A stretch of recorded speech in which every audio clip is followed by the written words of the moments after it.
Greetings everybody, my name is Tommy the Keyblade Master and welcome to my channel.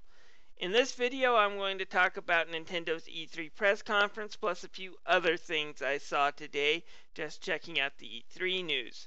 Now I've had to work most of the day and I've just pretty much got home now to check out the things that were happening at E3 and I figure I would give you guys my opinion on them for the few subscribers that I have.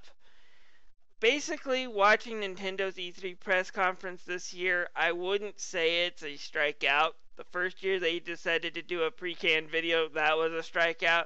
This was more of a high-flying ball out to outfield that crosses the fence right after it crosses the foul line. It's like, yeah, you guys got a lot of games, you guys got a lot of news. Some of it is exciting. Your presentation with the puppets was enjoyable, but it just doesn't leave an impact because there wasn't any announcement that I thought was really huge or really exciting. And I think just looking at other people's thoughts and comments, yeah, that doesn't mean there aren't any games that I didn't like. There's plenty of them. Let's start off with the Star Fox one. This looks like it's going to be a really good game. There are no outside gimmicks that kind of screwed up all the other Star Fox games, and yes, this is probably going to be a reboot, the second reboot the Star Fox series has gotten. It's going to outbeat Spider-Man pretty soon when it comes to reboots if it keeps going.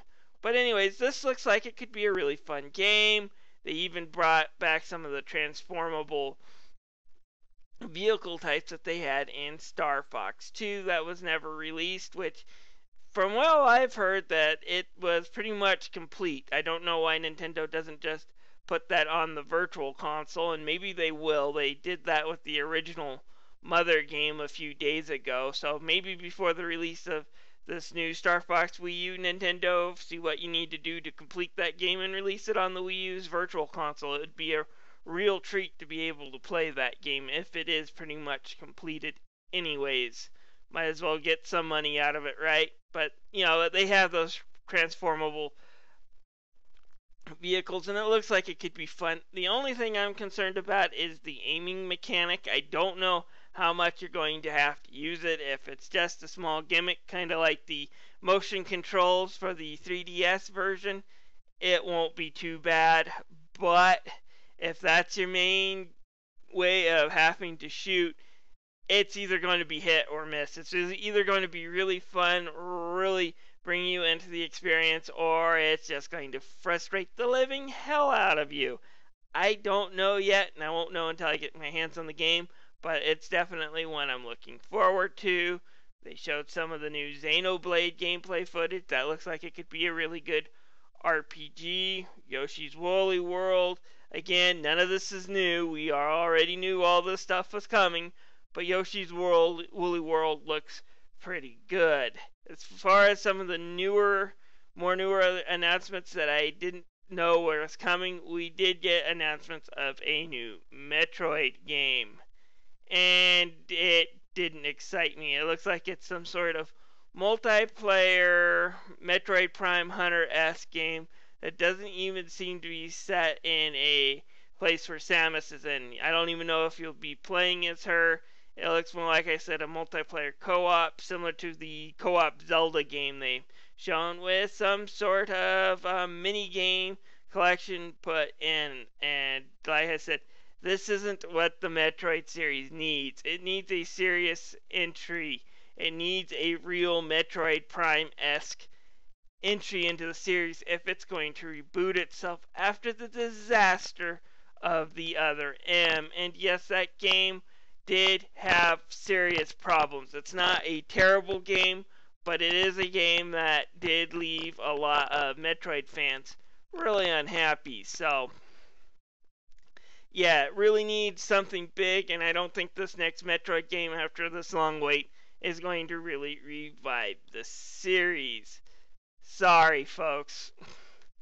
Onto the Mario stuff. We had the Super Mario Brothers creator that was shown off in length. I think that'll be a fun experience.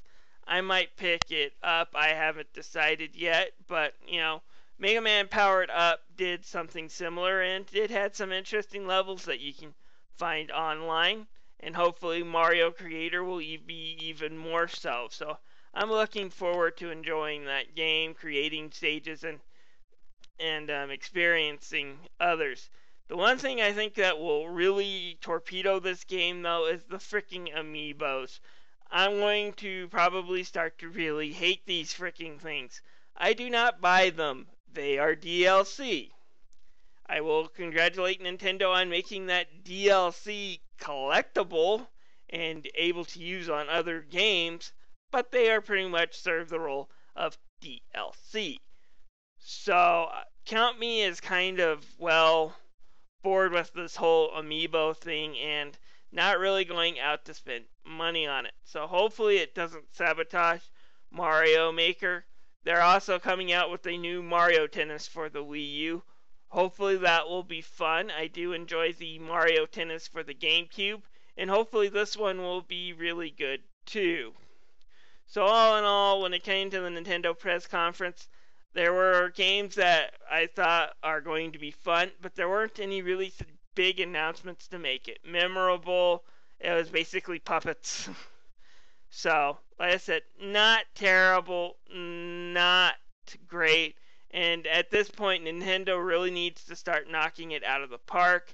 They said they would have third-party support. All we got was, they're going to have some Nintendo characters in the Wii U version of Spyro. Yay, not. And then they're also having a new game coming out by Atlas. That one looks like it could be okay, but that one's already been announced before. And Nintendo, if you're going to have a game that does not have any dub clips, put in subtitles, please. If you're going to be releasing that to an American audience for an American event, put in subtitles so I can tell what the characters are saying. Even if you are putting in some English language to try to sell the game around the trailer, you still need subtitles for what the characters are saying. Otherwise, I'm just going to get lost. So that did kind of disappoint me. Like I said, overall, Nintendo's press conference was okay, but they need to really hit it out of the park. I'm not too disappointed that the NXE wasn't shown. The Wii U still has another year or two of life left. Let it shine as much as it can for that year or two, and then start spending time on the NXE. We don't want the Wii U to disappear too soon if you bought the console. Anyways, what other news excited me? Well, I call myself Tommy the Keyblade Master, and we finally got some Kingdom Hearts 3 info, and a brand new trailer that shows off actual gameplay and some of the story. It seems like the English dub is pretty far along, so that rumor is true. Hopefully it's done. I really hope that it did get done several months ago to a year ago. It would mean that we might have Leonard Nimoy doing Master Xehanort, the villain role, and I really enjoyed him doing that voice in Birth by Sleep, and I want him to be there to finish that series storyline. So I hope that, they do have that, and maybe even the late Christopher Lee's voice in that. But it's too soon to tell. All we got really was a young Xehanort and Master Yriquis playing chess and kind of discussing the war. It's kind of a fun little thing. And then we got a whole bunch of gameplay footage, judging from all the things Sora could do, him going through the world of Tangle.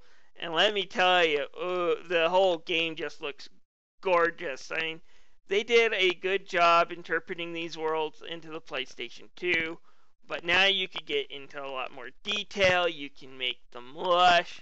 It just looks like it's going to be a beautiful game. They're also releasing the Kingdom Hearts web browser / mobile game over here. I'm not too sure what to think of it. If it's not uber expensive, I might pick it up and give it a try. It's supposed to fit into Kingdom Hearts 3, and that's one of the reasons why they launched it over here. Hopefully it's not another waste of time like Kingdom Hearts Recoded. Anyways, that's my thoughts on some of the things that interested me today at E3, if you have any comments, feel free to leave them down below. This is Tommy the Keyblade Master signing out.